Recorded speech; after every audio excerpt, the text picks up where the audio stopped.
question 4 starts off just by asking you to find f dashed of x. So it's the same thing but with a different notation. So we'll start by differentiating the 2x cubed. Of course, that's going to give us 6x squared.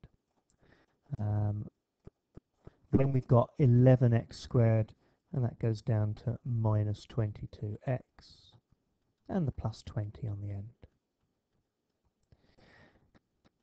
We're being asked to find out when this is decreasing, so that means when is this thing going downwards, or when is the gradient less than 0. So we want 6x squared minus 22x plus 20 to be less than 0. This is very similar to the things we did in review sheet E, I think it was, the inequalities. So step 1, I can see a factor of 2 going into each of these bits, so let's divide it all by 2.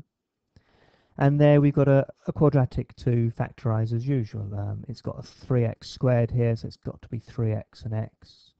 And to make 10, I've got 5 times 2 here. It's factorising. If you're struggling with that, do go back and do loads more factorising. You're going to have to do it. So let's sketch the graph of this. It's going to cross the axis. It's going to equal 0 at x is 2 from that one there, and at x is 5 over 3 from that one there. So here's my graph, and I've drawn it already because it was taking a long time to do it. What do we want? We want it to be less than 0. So the bit that we're actually interested in is this bit down here. This is when the gradient is 0. This is when it's going downwards. This is when it's decreasing.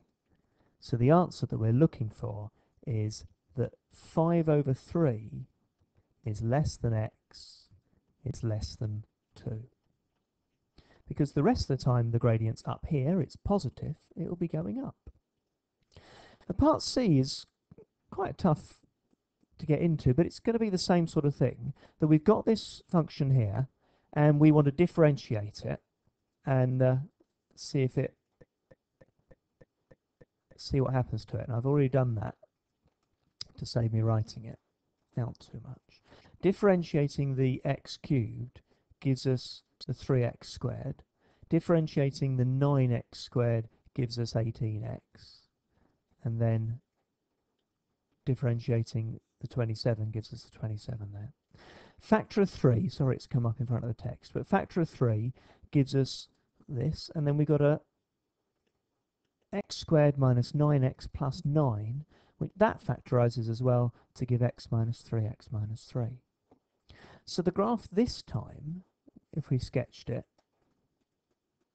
would be crossing at, well, it wouldn't be crossing, would it? It would be touching there when x is 3. It's up here at 27 as well. And it will be like this. Now, when is this going downwards? Well, it's never going downwards. So it's always an increasing function for all the values of x. I mean, I suppose except when x is 3, when it's stationary.